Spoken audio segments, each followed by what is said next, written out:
Hai, Assalamualaikum. Selamat pagi. Anda bersama saya, Afizal Zaman, bertemankan rakan setugas Naila Huda. Hari ini awal pagi akan bincangkan mengenai pemulihan akibat COVID-19. Segmen Tidak Ayat akan membawakan kisah mengenai sebuah aplikasi yang dibangunkan untuk membantu para peniaga di sekitar Padang Terap. Tapi sebelum kita pergi kepada perbincangan tersebut, ini adalah berita yang baru saja kami terima setakat awal pagi ini berkenaan dengan isu pencemaran air Sungai Selangor yang mengakibatkan gangguan bekalan air tidak berjadual kepada hampir 1.2 juta penduduk ataupun pengguna di Lembah Kelang ini, yang mana pada pagi ini difahamkan terdapat proses pemusnahan reman untuk kes tersebut. Difahamkan terdapat tangkapan telah pun dibuat oleh pihak polis. Semalam pihak polis telah pun buka kertas siasatan di bawah Seksyen 430 Kanun Keseksaan kerana melakukan perbuatan khianat sehingga mengakibatkan gangguan bekalan air kepada manusia, haiwan dan lain-lain. Dan dalam masa yang sama juga polis turut memaklumkan bahawa difahamkan terdapat 2 hingga 4 orang suspek yang telah pun ditangkap, yang mana melibatkan seorang perempuan, seorang lelaki dan juga 2 orang lagi difahamkan merupakan pekerja. Jadi secara keseluruhannya adalah difahamkan melibatkan sebuah syarikat yang difahamkan akan pemusnahan reman itu akan dibawa ataupun dipohon di Mahkamah Selayang Gombak pada pukul 9.30 pagi hari ini. Dan ini sudah pasti membawa berita yang boleh dikatakan mengembirakan. Penjenayahannya sudah dibawa untuk proses pemusnahan reman, tapi prosesnya masih lagi panjang. Sama ada sabit kesalahan ataupun tidak, belum lagi kita dapat putuskan kerana ini melibatkan satu siasatan penuh perlu dilakukan oleh pihak polis. Nala, selain itu ada kisah dalam masa yang sama ada perkembangan baik juga berhubung dengan gangguan bekalan air ini, di mana pagi tadi saja diumumkan Loji Rawatan Air LRA Sungai Selangor SSP Fasa 1, Fasa 2, Fasa 3 dan LRA Rantau Panjang dilaporkan telah mula beroperasi semula pada pukul 4 pagi tadi, dan operasi itu dilakukan selepas mendapati bacaan pencemaran di sungai berkenaan berada pada kadar 0 ton, iaitu ukuran pencemaran dicapai sebanyak 3 kali, dan dijangkakan gangguan bekalan air ini dapat diselesaikan dalam masa yang terdekat, dan juga bekalan air ini mula disalurkan secara berperingkat kepada pengguna air pada jam 3 petang ini. Dan kami akan bawakan perkembangannya di astroawani.com dan juga buletin-buletin awani seterusnya. Kita nak teruskan dengan segmen Realiti Rakyat pagi ini. Kita nak menceritakan tentang aspek pemulihan akibat COVID-19 yang merupakan peringkat terpenting dalam usaha memastikan negara dapat bangkit lebih hebat daripada sebelumnya, dan ia menuntut kita menyesuaikan diri dengan kelaziman baharu dalam apa jua keadaan sekalipun. Afizi. Dan fasa ini juga membuka peluang kepada pelbagai sektor untuk memulakan semula operasi, dan ini juga termasuk melakukan inovasi sebagai sebahagian daripada penyelesaian masalah akibat COVID-19. Dan kami di Astroawani bawakan segmen Tidak Ayat pemulihan ini yang memberi tumpuan kepada usaha pelbagai lapisan masyarakat menghadapi cabaran COVID-19, dan ia bermula sekarang.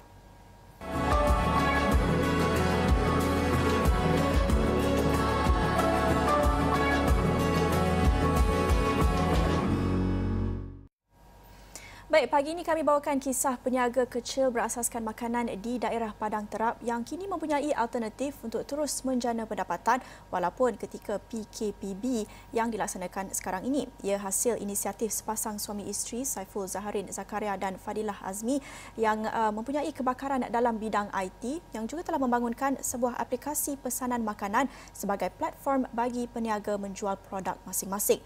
Aplikasi yang dinamakan e-Desa itu dilancarkan pada April lalu dan boleh dimuat turun oleh pengguna telefon pintar yang menggunakan sistem Android, dan aplikasi ini diwujudkan sebagai e-bazar untuk menghimpunkan peniaga di Padang Terap yang terkesan ekoran penguatkuasaan PKP untuk bantu mereka terus jana pendapatan. Dan pagi ini kami bersama kedua-dua individu ini di sebalik inovasi tersebut, Fadilah Azmi dan Saiful Zaharin Zakaria, masing-masing Ketua Pegawai Eksekutif dan Pegawai Pemasaran DZ Media PLT. Assalamualaikum, selamat pagi kepada kedua-duanya. Waalaikumsalam warahmatullahi wabarakatuh. Ya. Selamat pagi, boleh kongsikan bagaimana dapat idea untuk bangunkan aplikasi e-Desa ini? Ya, Assalamualaikum warahmatullahi wabarakatuh. Terima kasih kepada Cik Afizi dan juga Cik Naila. Okay, terima kasih kerana memberi kami peluang untuk bercakap mengenai e-Desa pada pagi ini. Okay, sebenarnya bila pandemik COVID yang melanda negara kita dikejutkan dengan PKP. Jadi banyak peniaga-peniaga seperti kami, terkhususnya peniaga-peniaga daripada AKS, peniaga-peniaga micro enterprise, penjaja dan juga peniaga seterusnya, peniaga-peniaga orang kampung. Terkesan secara langsung dengan penurunan pendapatan secara mendadak lah. Ya. Kemudian kami di IDESA mendapat ilham. Ya. Ya, teruskan. Ya, Cik. Okey. Kami hasil daripada itu, jadi kami di IDESA mendapat ilham untuk membangunkan sebuah aplikasi yang fokus untuk menjual produk-produk orang kita. Produk-produk orang kita. Okey. Jadi IDESA ni adalah sebuah. Ya, Cik. Okey, tak apa, kita akan teruskan dengan Puan Fadilah. Sebentar lagi, tapi kita akan pergi kepada Encik Saiful Zahirin. Encik Saiful Zahirin, sebagai seorang pegawai pemasaran di DZ Media PLT, kita nak juga tengok bagaimana kesan apabila aplikasi ini dibangunkan, apa kesan-kesan yang boleh diterima, kesan-kesan positif yang kita nampak daripada peniaga-peniaga itu, apa suara-suara mereka yang boleh didengari? Okey, untuk kesan-kesan para peniaga di kawasan kampung kita ni, di kawasan produk orang kita, secara langsungnya peserta pertama IDESA adalah seorang penjual ulam, dengan mana jualan barangan beliau meningkat 3 kali ganda selepas menggunakan platform IDESA. Sebelum itu, kesan dengan COVID ni, dia tidak dapat berniaga secara biasa. Orang tidak boleh keluar membeli barangan dan juga dia pun hasil lambakan untuk barang-barang ulam-ulamnya. Baik, boleh kongsikan juga bagaimana sambutan daripada peniaga di Padang Terap ini. Kita tahu aplikasi IDESA dilancarkan pada April lalu dan juga mendapat ratusan muat turun pada aplikasi tersebut di sistem Android. Boleh ceritakan dari April sehinggalah sekarang bagaimana sambutannya dari sudut jumlah yang aplikasi itu dimuat turun oleh peniaga dan sebagainya? Okey. Semenjak aplikasi IDESA dilancarkan pada awal Ramadan hari itulah, sebab IDESA ni bermula pada Ramadan. Jadi masa tu semua orang tak boleh berniaga. Jadi kita IDESA ni memberi peluang kepada peniaga-peniaga. Jadi sambutan amat menggalakkanlah. Pada permulaan IDESA, kami bermula dengan 140 orang peniaga dan juga 30 orang runner. Dan sehingga kini alhamdulillah permintaan terhadap IDESA ni kita mendapat permohonan melebihi 1,000, iaitu 1,450 peniaga lah. Dan total download kita sudah menjangkau ribuan lah, dan kita menjangkakan pada Disember nanti kita akan melancarkan untuk second version, yang mana kita akan buka kepada 10 lagi kategori produk-produk, iaitu produk lebih pada makanan, hasil desa, homestay, basah, produk basah, produk bahan mentah, hasil craft. Jadi bila kategori-kategori ini kita buka dan juga pasaran kita pun sudah buka. Sekarang ni memang fokus kepada Padang Terap, kemudian kita akan buka secara berperingkat di kawasan utara, bermula dengan Kedah, kemudian kita akan ke Perlis, Perak dan juga Penang, dan selepas tu barulah kita akan buka kepada keseluruhan Malaysia lah.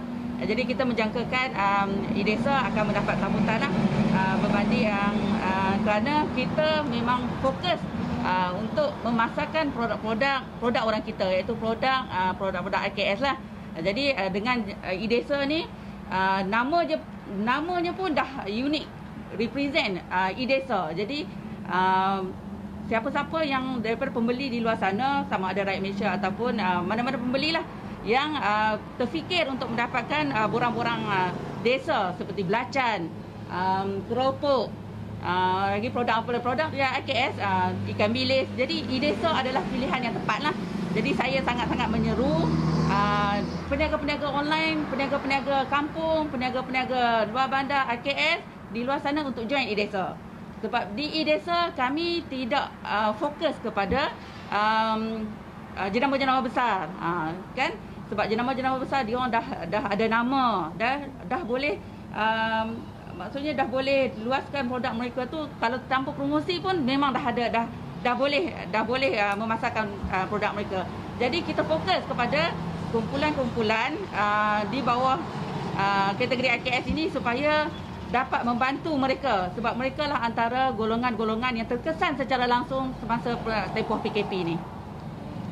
Puan, dalam masa yang sama juga pembangunan aplikasi ini sebenarnya terdapat banyak ya aplikasi yang dibangunkan di negeri Terengganu. Setiap negeri mesti ada aplikasi-aplikasi dibangunkan untuk promosikan produk-produk IKS, produk-produk tempatan dan sebagainya. Jadi apa kelainan ataupun keistimewaan yang boleh diketengahkan oleh e-Desa dalam memastikan persaingan sihat itu dapat diatasi dan juga dalam masa yang sama memberi limpah ekonomi itu. Okey. Seperti yang kita tahu, nama pun dah e-Desa. Yang pertama sekali nama pun e-Desa dan kita memang fokus kepada produk IKS dan kita tidak membenarkan jenama-jenama besar untuk berada dalam e-Desa.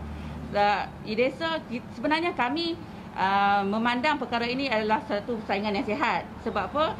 Bila IKS ni terdapat banyak platform, jadi maksudnya punca pendapatan itu datang daripada pelbagai platform. Jadi e-Desa adalah salah satunya.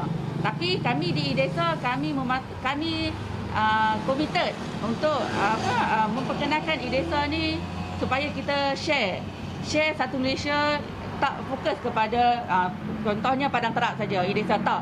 Jadi e-Desa ni kita nak brandkan dia supaya satu Malaysia kita berkongsi produk-produk IKS, produk-produk produk-produk orang kita lah.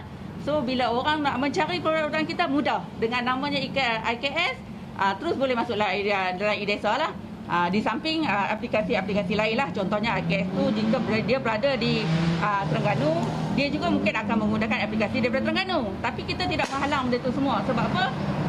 Persaingan itu sihat dan juga peniaga-peniaga pun kena kreatif. Dia tidak boleh bergantung kepada e-Desa semata-mata. Sebab kita pun di e-Desa, kita menggalakkan kita punya usahawan kecil ini, kita membimbing sebenarnya. Membimbing mereka untuk sama-sama mempromosi produk-produk mereka menggunakan platform kita ataupun platform yang lain-lain.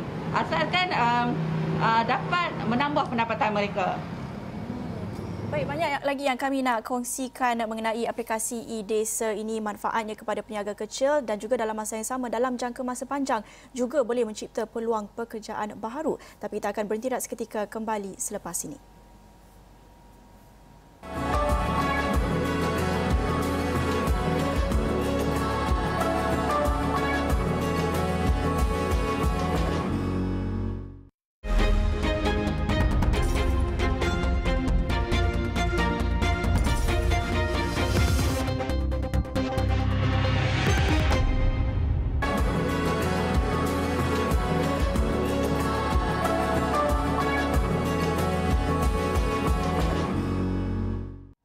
Bertemu kembali di Awani Pagi dalam segmen Realiti Rakyat Pemulihan, dan pagi ini kami bincangkan tentang satu inovasi pembangunan aplikasi e-Desa di Padang Terap bagi membantu peniaga kecil berasaskan makanan yang terkesan di Padang Terap, dan kami bersama dengan dua individu di sebalik aplikasi tersebut, Puan Fadilah dan Encik Saiful, yang kita nak teruskan perbincangan. Encik Saiful, kita lihat apa yang dikongsikan tadi daripada 100 peniaga yang berdaftar bersama dengan e-Desa pada sekitar April, kini telah menerima permohonan lebih 1,000 peniaga. Itu satu peningkatan yang amat besar. Jadi ketika ini kita nak tahu, adakah Encik Saiful dan Puan Fadilah saja yang menguruskan aplikasi tersebut, dan ada tak mungkin pelan rancangan untuk mengembangkan lagi operasinya? Mungkin ada akan membuka peluang pekerjaan kepada anak muda untuk turut terlibat dalam pengurusan aplikasi e-Desa ini. Encik Saiful. Okey, buat peringkat awal memanglah kami berdua dan juga tim DZ hanya yang menguruskan aplikasi e-Desa ni. Tapi bila kita dah mempunyai permintaan yang tinggi, kita dah membuka peluang untuk mereka grafik, untuk yang menjaga tim tentang e-Desa ini. Kita akan mewujudkan peluang-peluang pekerjaan lebih lagi yang secara tidak langsungnya untuk penghantar makanan, untuk penghantar barang dan juga peniaga itu sendiri. Jadi dengan kita menampak e-Desa ni apabila dibantu oleh agensi untuk mengembangkan lagi aplikasi ini ke seluruh Malaysia, kita yakin bahawa peluang mewujudkan pekerjaan ini adalah tinggi.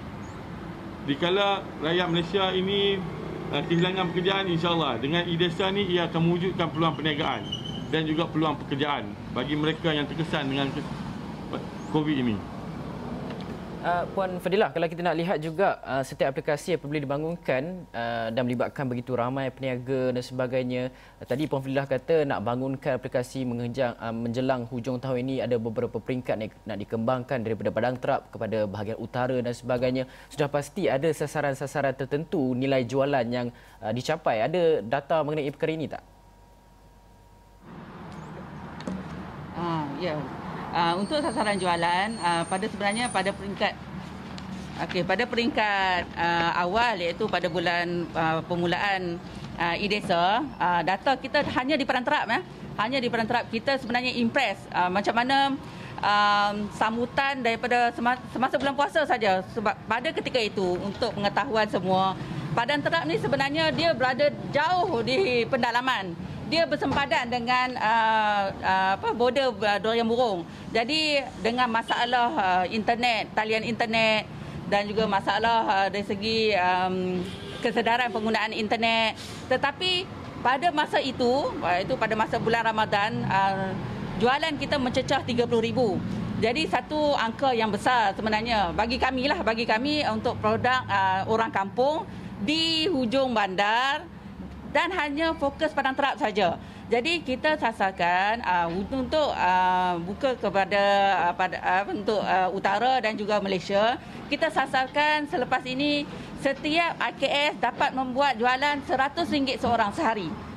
Jadi bila RM100 sehari, so angka jualan pasti akan meningkat kepada akan menyumbang kepada penambahan pendapatan mereka. Jadi kepada RM3,000 sebulan, dan ini akan membantu mereka lah untuk keluar daripada kelompok B40 lah. Itu. Puan Fadilah, kita lihat itu satu peningkatan yang sangat besar, yang jualan dan juga sasaran yang sangat besar. Tapi dalam masa yang sama, ini kita lihat inovasi yang bantu menyelesaikan masalah pemasaran dan juga masalah logistik untuk menghantar makanan dari kawasan pedalaman ke kawasan bandar untuk mencapaikan akses makanan itu dan bantu dari sudut pemasaran. Tetapi dalam masa yang sama, apa lagi yang diperlukan oleh peniaga kecil di Padang Terap dan juga di kawasan pedalaman? Capaian internet seperti yang dikatakan Puan Fadilah itu antara masalahnya kesedaran penggunaan internet. Bagaimana tahap penggunaan internet dan juga capaian internet di sana? Apa lagi sokongan yang diperlukan peniaga kecil di kawasan pedalaman?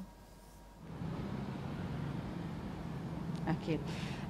Selepas belanjawan yang baru-baru ini, alhamdulillah terdapat insentif daripada pihak kerajaan. Terima kasih kepada kerajaan yang memerintah sekarang lah, dengan insentif yang pertama sekali, insentif RM180 untuk pembelian gadget. Jadi kita perkara-perkara ini sebenarnya sangat membantulah kepada peniaga-peniaga online, sebab tren pembelian secara online adalah menjadi suatu perkara sekarang ni dah jadi wajib. Dia dah tak boleh jadi pilihan. Sebab apa? Dalam tempoh PKP kita terhad pergerakan dan kita kena belajar untuk hidup bersama COVID. So salah satu cara dia adalah pembelian secara online. Jadi melalui pembelian secara online ini, bila kerajaan memberi insentif RM180, internet percuma. Jadi benda-benda ini semua membantu sama, bukan saja di luar bandar, sebenarnya di dalam bandar pun ada.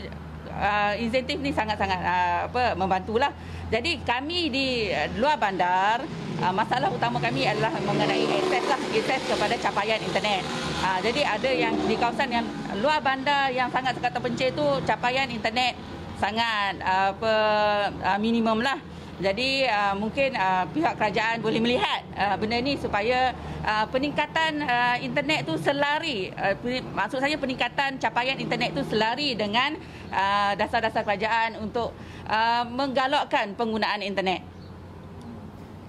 Puan Fadilah, dalam masa yang sama kita nak juga melihat kepada inisiatif dibangunkan oleh kerajaan, contohnya seperti National Technology and Innovation Sandbox NTIS di bawah Pelan Penjana. Sebelum ini ada menyatakan bahawa syarikat-syarikat yang mempunyai kriteria berasaskan teknologi dan sebagainya boleh memohon dana-dana bantuan untuk kembangkan lagi perusahaan yang dilakukan. Jadi Puan Fadilah dan juga Encik Rosli ada melihat mengenai perkara ini tak, untuk memohon dana-dana bantuan kerajaan yang disediakan bagi memastikan bahawa pengembangan aplikasi yang dibangunkan ini? Okey. Kami di IDESA, alhamdulillah kami sebenarnya membuka ruang untuk bekerjasama dengan agensi untuk membantu kami. Seperti yang cik tahulah, kami ni daripada luar bandar. Jadi kami memerlukan juga sebab untuk promosi dan untuk menaikkan nama IDESA ini memerlukan dana yang amat besarlah. Jadi kami bekerjasama dengan SME Corp dan juga pihak RISDA. RISDA, FEKRA dan KEDA, mana-mana agensi lah. Kami mau alu-alukan mana-mana agensi yang dapat membantu kami. Dapat membantu kami untuk memasarkan IDESA ni. Seterusnya merangka satu pelan untuk latihan kepada usahawan-usahawan desa.